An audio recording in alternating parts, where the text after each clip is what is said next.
I will share with you one story from the Qur'an that I think is very important for especially young Muslims that are going through a hard time. And it's not just despair when it comes to sins, it's also despair when it comes to your life situation. So maybe you're having a hard time in school, you're not getting the grades you were supposed to get, maybe your parents can't afford your tuition anymore and you have to drop out of school or something like that. Maybe the girl you really wanted to get married told you you're ugly and she's not marrying you anymore or whatever. You're going through some kind of depressing situation and you don't see a way out. And I wanted to share some things from the story of Musa alayhi salam when he was in a situation of despair. So all of you know, and you can call this out and see the strength of the crowd, what is the famous mistake that Musa alayhi salam made in his young years that led him to run away from Egypt? This is the strength of this crowd, huh? So, yes, he did kill someone and he ran away, alayhi salam. And he reached the waters of Madian. And when he got to the waters of Madian, there were people feeding their animals drink, and he helped these two women, and he came back and sat down under the shade. And you have to, I'm fast forwarding to the point I want to get to. And the point is, when he sat down under the shade, Allah Azza wa Jal first mentions, فَسَقَى لَهُمَا ثُمَّ تَوَلَّى إِلَى الظِّلِّ. Everything Allah mentions in a story in the Qur'an is important. Because the stories of the Qur'an sometimes are years that are covered in 2 pages.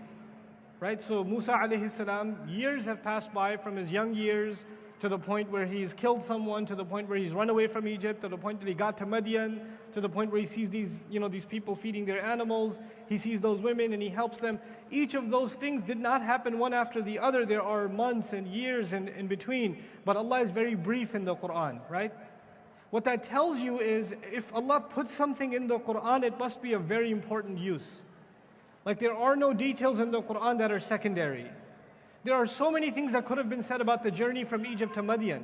Which way did he go? What did he eat on the way? Did he meet anybody? I'm sure lots of things happened to him on the way. We don't know any of it. We just know he got to Madian. And a walk from Egypt to Madian is not a short walk.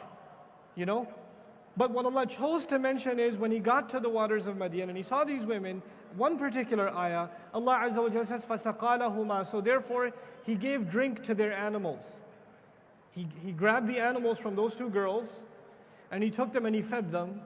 ثُمَّ تَوَلَّى إِلَى الظِّلِّ. This was also important to mention, young brother. He went back and sat down in the shade. Allah did not say he went back to them and said, no need to thank me. It's okay, sister. He didn't make small talk with them. He sat down under the shade. And I'll come back to this idea of mentioning that first before we get to the dua. And my talk is really about the dua of Musa alayhi salam. He says, قَالَ Rabbi, inni limaa anzalta ilayya min khairin-faqeer. Master, whatever good you send my way, my back is broken. Faqr actually, which means bankruptcy in the Arabic language, is also used for a back being broken. When you're so overburdened on your back that it snaps. And obviously our back is a source of strength, right? So Musa alayhi salam has already been described in the surah as wastawa. He was very strong. He was a strong man. And yet he turns to Allah sitting under the shade and he says, whatever good you send my way, I am desperately in need of it. In this talk, I want to share with you 2 meanings of that dua. Just 2 meanings. And I would hope you could remember both of them.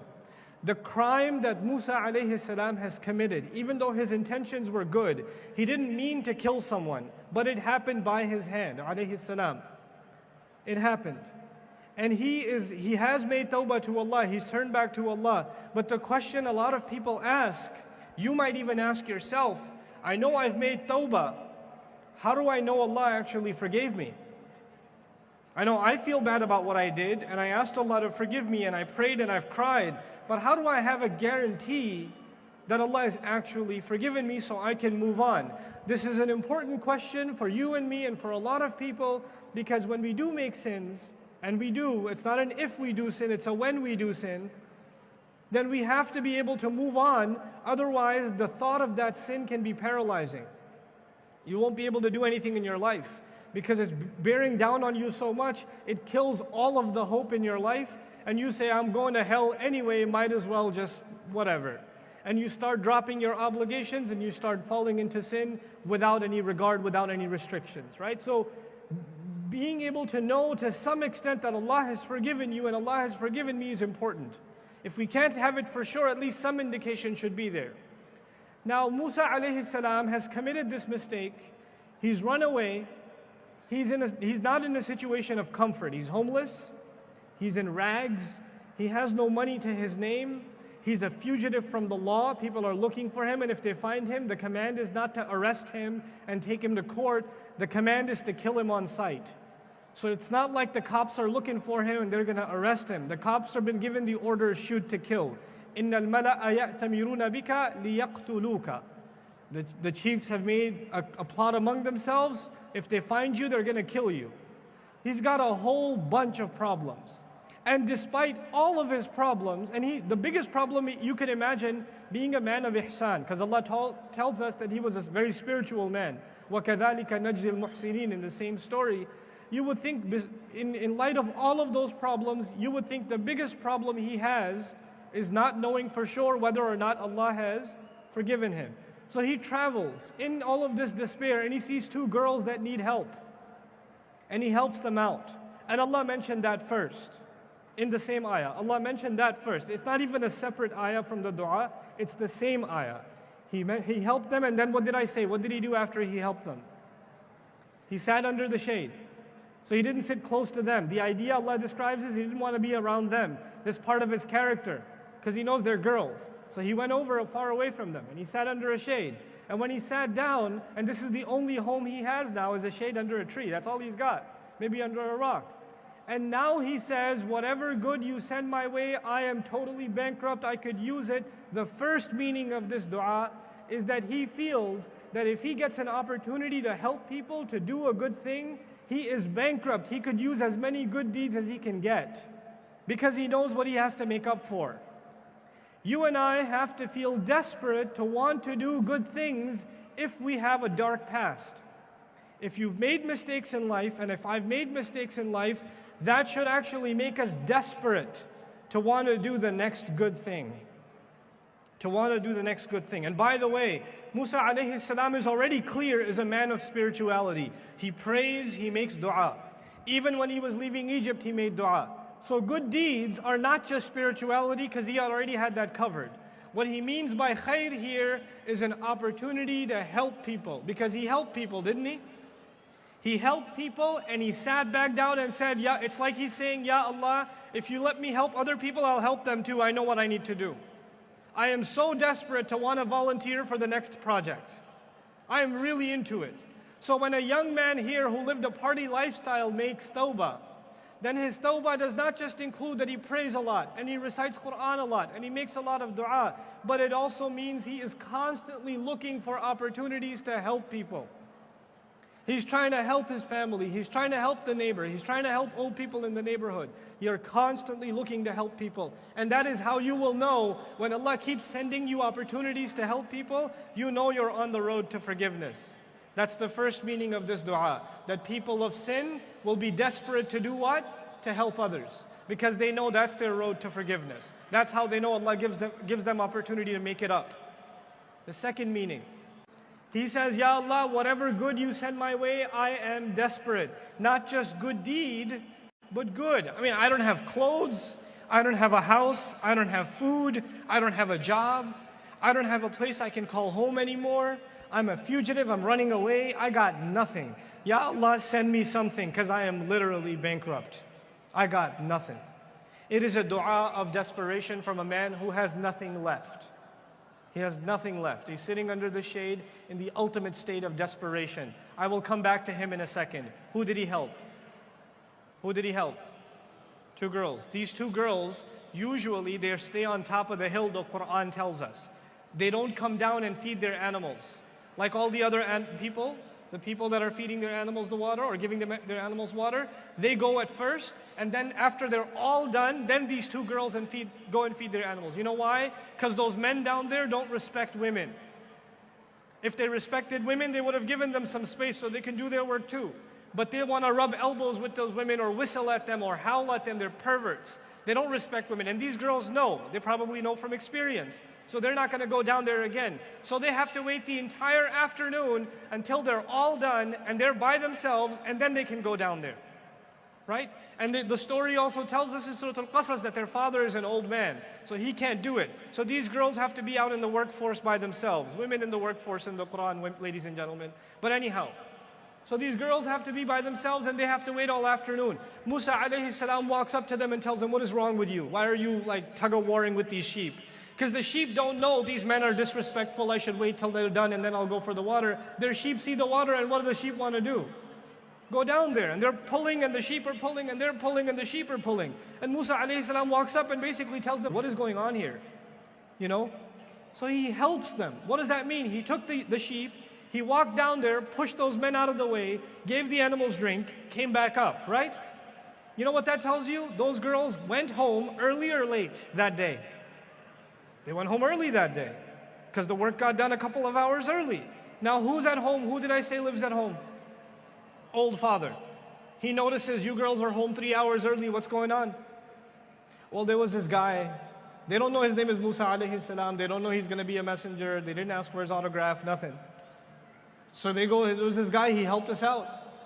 He took it now the only thing that this man who's a father of 2 young women, the only thing he knows about Musa alayhi salam is not because he's met him, not because he's read about him like you and I have. The only thing he knows about this man is from who? His daughters. That's it. That's it. By the way, this story has despair all around. There's a father who's too old to be able to provide for his family. He has to send his daughters out into the workforce. That is despair. Those girls have to work in an environment where men don't respect them. That is despair. There's hopeless situation. Musa alayhi salam is homeless. That's despair. There's depressing situation all around. Now these girls come back home and they tell him there was a really strong man, looked kind of homeless, raggedy clothes. He came, he grabbed our sheep, fed them and brought them back. He said, did he ask you for money? Was he staring at you? Was he making small talk? Did he try to say salam a little too many times? No, anything? And they say, no, Dad, we know what men are like. We go out there every day. We know what he was like. He just handed us the sheep and sat back down under a tree and looked like he was praying or something. And it wasn't like one of you guys who would sit down under the tree and go back like, did you say something? Wait, is there something else I can do? No. He's done. He's just talking to Allah now. He doesn't need their attention anymore. So the father hears this and what does he do? Now, I've left Musa alayhi salam's part of the story. He's back under the tree asking Allah, Ya Allah, send me something. Now, if you're a father, I'm a father of 4 girls, 2 of them are sitting here. If my girls are teenagers, 20 years old, 22 years old, and they have to work outside, and he says, go get that man. I want to talk to him myself. If you're a father, do you send both of your daughters or one of your daughters to be safe? One of them or 2 of them outside? 2. They can protect each other. He sends one of them. He has that much trust in his daughters that when they describe Musa alayhi salam as an honest guy, that he says, that's good enough for me. Because his daughter's word is good enough. Fathers better listen. Your daughter's word should be good enough. There's good communication skills here. But anyway, so he sends his daughter. فَجَاءَتْ إِحْدَاهُمَا تَمْشِي عَلَى اسْتِحْيَاءٍ. One of them came walking over to him despite her shyness. So she comes to him and she's shy. She wants to talk to him, but she's shy. And she's shy to speak. One meaning is, عَلَى اسْتِحْيَاء is actually, despite her shyness, she speaks. عَلَى اسْتِحْيَاءٍ قَالَتْ, or it's تَمْشِي عَلَى اسْتِحْيَاء. Both of them. She was walking shyly, because when there were 2 of them, they were brave. She's only one, she got nervous. So she got up to him and she says, Inna abi yad'uka, my dad is calling you, all right? My dad no doubt is calling you, so he can pay you. لِيَجْزِيَكَ أَجْرَ مَا سَقَيْتَ لَنَا. The point I wanted to make is, Musa asked Allah, Ya Allah, send me something, send me anything, I can use it.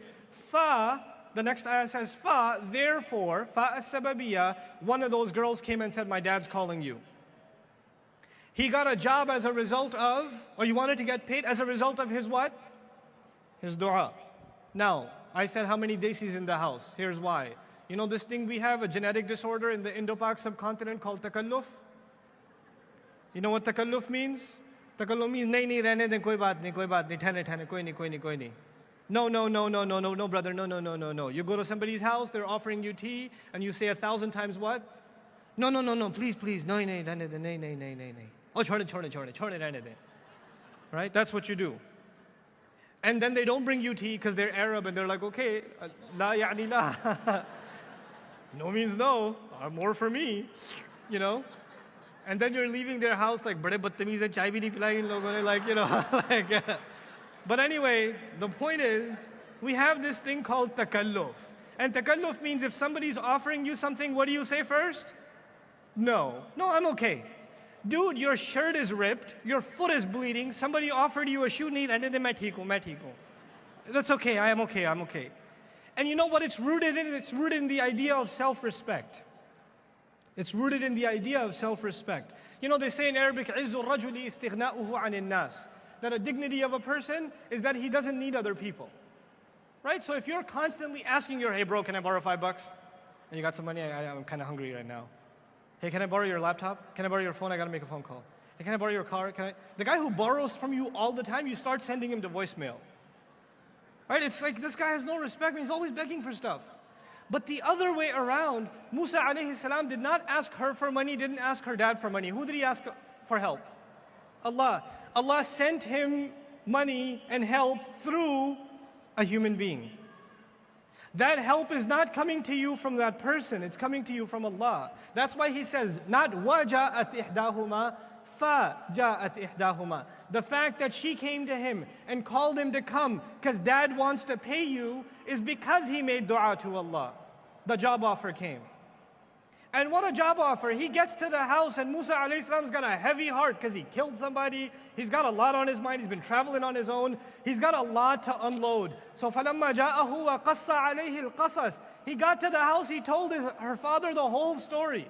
Everything. I was born in Egypt, you know, I was supposed to be killed when I was a baby, got raised in the castle, accidentally killed somebody, ran away, the whole 9 yards. Oh, and my stepfather, etc., this person, this adopting father, he's a pretty bad kafir guy. You know, and the entire police administration is looking for me, etc., etc. He's given him the whole story, and who's listening from the kitchen? Two girls. Two girls listening. And one of them calls her dad. She says, you know, she calls her dad, Abba, Baba, Daddy, Papa, Idra. Just come here, I gotta talk to you. And she says, Ya abat istajirhu. Dad, hire him. Dad, give him a job. Don't just pay him for what he did right now. And by the way, what he did was voluntary or paid services. What did he do? Call it out. So he doesn't turn to the sister and say, Sister, I did that for the sake of Allah subhanahu wa ta'ala. I'm simply a volunteer looking for the next good deed. I shall not get paid. He is smart enough to know when Allah sends him an opportunity. He went straight. He was like, let's go, I'm gonna get paid. He sees that that is the answer to the dua. What am I trying to tell you? If a friend is offering you a job, if somebody comes to you and say, hey, I noticed that, you know, you got laid off. There may be an opportunity in my company, I can put in a good word, etc., etc. And you say, no, brother, thank you, it's okay. Stop being stupid. You made dua to Allah. Allah sent your friend. Allah sent you a LinkedIn profile. That's how it works. That's how it works. It's not, Musa alayhi salam did not have takalluf, chhode behen aap rehne dein. Right? Leave it, sister, it's okay. I don't need help. I'm just going to ask Allah because until fruits start falling from the sky, I will not eat. No, that's not how life works. These are real life lessons in Qur'an. So he goes and he tells this man the whole story. And then the girl says, hire him. Hire him. And he comes back out of the room and says, I want to marry one of my 2 daughters to you. Now let me tell you guys about despair. Brothers here. How many brothers? Don't raise your hand. Just raise the level of sadness in your eyes. Looking to get married, can't find anybody. Nobody's interested. Let me tell you, there is hope for you in this story. Musa alayhi salam went to a house, homeless, jobless, and he's got a rap sheet. And he gets what in 2 and 5 minute conversation? What happens? Hey, I'd like to marry one of my 2 daughters to you. So I'm not sure your interview is going to be that bad with her father. So when you're going in for an interview with her father, then just know that it's not as bad as Musa alayhi salam's case. Have some hope. Be optimistic. Okay? So anyway, he says you should get married, but ala an ta'jurani thamaniya hijaj. You should work for me 8 years. وَإِنْ أَتْمَمْتَ عَشْرًا فَمِنْ عِنْدِكَ. If you do 10, it's up to you. وَمَا أُرِيدُ أَنْ أَشُقَّ عَلَيْكَ. I don't want to be hard on you.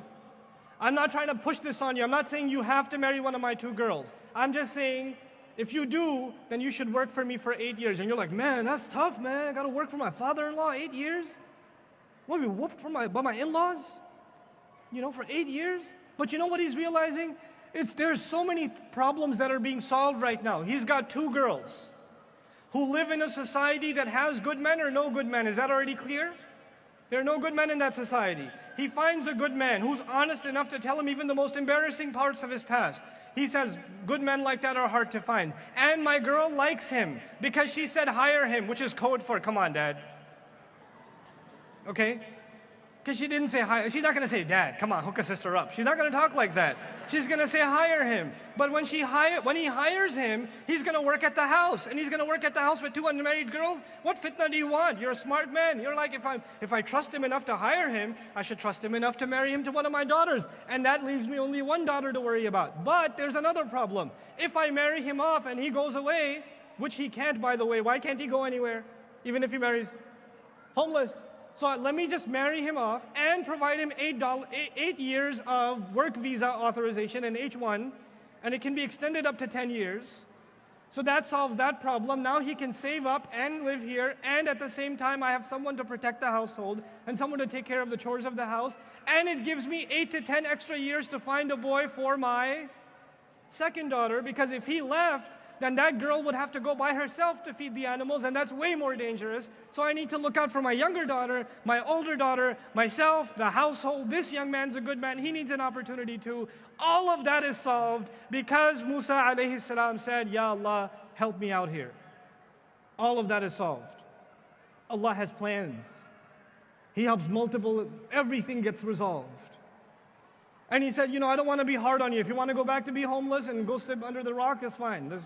I'm not pushing this on you. وَمَا أُرِيدُ أَنْ أَشُقَّ عَلَيْكَ سَتَجِدُنِي إِنْ شَاءَ اللَّهُ مِنَ الصَّالِحِينَ. You'll find me from good people. In other words, even though you're family, I'm putting this on you that I'm going to be fair to you. I'll be good. I'll pay you what you deserve to be paid. By the way, there are some other things in here that you should know. If you're in one of those situations where you have to work for your in-laws, in most Muslim cultures it is humiliating to work for your in-laws. Right? It's humiliating. I don't think any of you is more man than Musa alayhi salam. He worked for his in-laws 8 years. So there you have it. Allah put that in the Qur'an for a reason, because we make life hard on ourselves and Allah makes life easy for us. There's a reason He did that. There's another thing there. You're despairing because you can't find a girl. You can't find a girl for your boy or a boy for your girl from the same zip code in Hyderabad or in Pakistan or in Egypt or Cairo or whatever. You can't find somebody from the same place. You're like, I can't marry. And he knows he's living in a non-Muslim society. He can't find a good boy. So he actually married his Arab daughter to a child of Israel. That's an interracial marriage. The only marriage mentioned in the Quran is interracial. So long as you have a good boy. You have a good boy, he meets your girl, likes him, he's a good character, good enough for me, because I know decent people are hard to find. The reason I brought this part of the story up to all of you is that dua in Surah Al-Qasas. Surah Al-Qasas is surah number 28. Look for the dua yourself. I will not tell you the ayah number. Look for it yourself. Read Quran, don't be lazy. Read it and find it. Why is that dua important? Because one, Allah will answer your dua when you help other people. Because what did He do first in the dua? He gave the water first. And then He made the dua. And therefore the answer to the dua came. There's a lot going on here. There's a lot to learn here. But you and I are in desperate need of Allah's help, and Allah's help is never far. It came immediately. It just came in the form of, not only does he have a job now, he has a home now, he is safe now, he has a family, he even got married. He didn't even ask Allah, Ya Allah, I'm marriage age, hook a brother up. No. It came from a bonus package, came on top of that. He got married, has a great father-in-law. All of it's taken care of, subhanallah. So Allah will take care of you, Allah will take care of me. We just have to turn to Allah and ask for help. The last 1 minute I want to leave you with is that you would say, but that is special because he was a prophet. I'm not a prophet. Allah's not going to specially help me. That happens for special people. Let me tell you, every Friday we're supposed to recite the story of the people of the cave. Are the people of the cave, the young men, innahum fitya, are they prophets or not? They're not prophets. They're regular Muslims. They are regular Muslims. And when they turned to Allah for help, Allah helped them with a miracle of 300 and some years of sleep. And these are not prophets. Even non-prophets receive miraculous help from Allah. You just have to ask. And the help will come in ways you cannot even imagine.